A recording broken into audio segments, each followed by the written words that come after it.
இருக்கும் அனைவருக்கும் என் வணக்கத்தை தெரிவித்துக் கொள்கிறேன். என் பெயர் மரியம். நான் 3ஆம் வகுப்பு படித்து வருகிறேன். உங்கள் முன் நான் பேச வந்துள்ள தலைப்பு பெற்றோர்கள். பெற்றோர்கள் அப்படி என்றால் என்னை பெற்றோர்கள், உங்களை பெற்றோர்கள் என நாம் ஒவ்வொருவரும் இருவரால் பெற்றெடுக்கப்பட்டவர்களே ஆவோம்.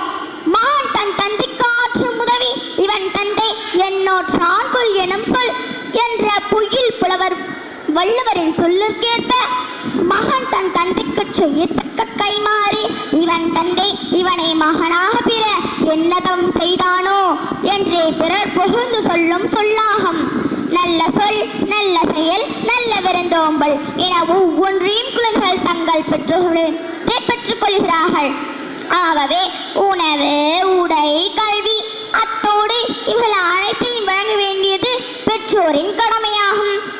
பிறப்பு முதல் இறப்பு வரை மாறாத அன்பும் அக்கறையும் ஆதரவும் கொண்ட ஒரே உறவு தாயும் தந்தையுமே. ஒரு தாயின் மடி என்பது குழந்தையின் பள்ளிக்கூடமாகும் என்று கூறிய நம் உத்தம நபிகளாரின் வார்த்தையை இங்கு நாம் நினைவு கூறி அப்பேர் பெற்ற பெற்றோர்களை சீ என்று கூறாமல் அவர்களுக்கு நன்மாராயம் செய்ய வேண்டும் என நாம் அனைவரும் உறுதிமொழி எடுக்க வேண்டும்.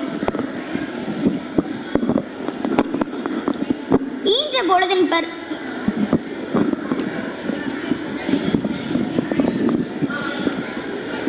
பொழுதின் பருதுவக்கம் தன் மகனை சான்றோன் என கேட்டதாய் குழந்தைகளாகிய நாம் ஒவ்வொருவரின் வாழ்வை ஒழுக்கங்கள் நம் பெற்றோர்களுக்கு நம்மை பெற்ற பொழுதை காட்டிலும் மிகுதியாக மகிழ்விக்கும் என்று கூறி என் உரையை முடிக்கிறேன். வாய்ப்பளித்ததற்கு நன்றி.